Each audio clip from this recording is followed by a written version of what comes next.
Tuberculosis by Meg Atkins, Zoe Hurwitz, and Imogen Joshi. Tuberculosis, or TB, is a disease caused by the bacterium Mycobacterium tuberculosis. Mycobacterium tuberculosis is a rod-shaped cell.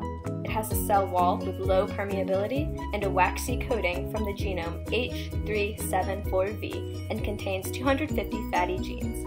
Thanks to the waxy coating, the bacterium is impervious to gram testing. The cell is highly aerobic and requires high levels of oxygen.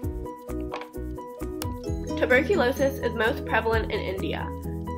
In the U.S., in 2015, 9,577 people were infected with TB.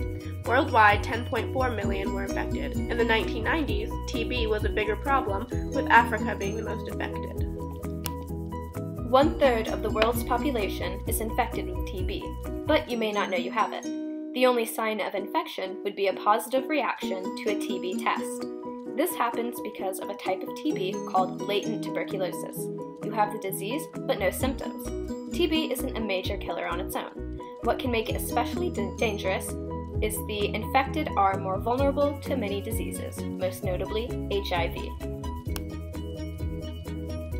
The rates of infection vary per race per 100,000 people. In American Indians, 6.1 cases per 100,000 people. Asians, 18.2. Blacks or African Americans, 5. Native Hawaiians, 18.2. Hispanics or Latinos, 4.8. Whites, 0.6. Tuberculosis bacteria spread through the air. When infected people cough, sneeze, or talk, droplets containing the bacteria are released into the air. Once breathed in, it settles in the lungs and spreads through the body. If you're infected, you are most likely to infect people you spend a lot of time with. Symptoms of tuberculosis depend on where the disease spreads in your body, but the classic symptoms of TB are chronic cough, fever, night sweats, blood-containing sputum, and weight loss. If it spreads outside your lungs, you'll experience pain in that area.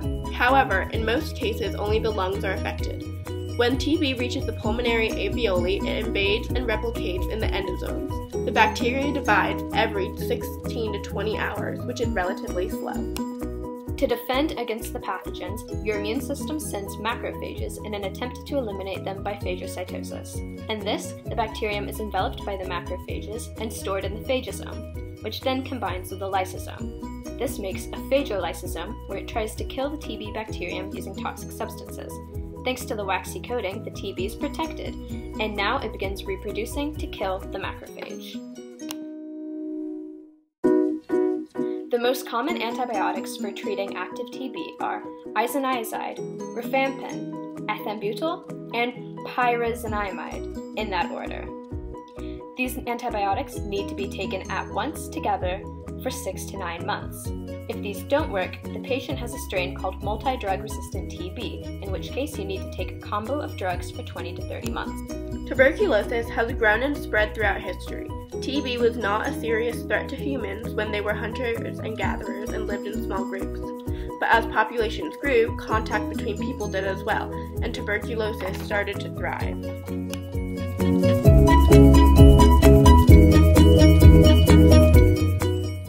Good treatment of TB depends on where the patient is and how they live. In Haiti and other rural areas, many don't want to make long, repeated treks to the hospital to receive antibiotics or think that they don't need them. Understanding the proper way to take drugs is very important to prevent the spread of tuberculosis. People with the disease need to be found and treated so they heal and don't make others sick. The BCG vaccine is a vaccine developed in the 1920s and is now commonly used on babies and young children. But this vaccine is especially hard for people in poor and rural areas to get a hold of. This vaccine needs to be more widely available. We want a world free of TB.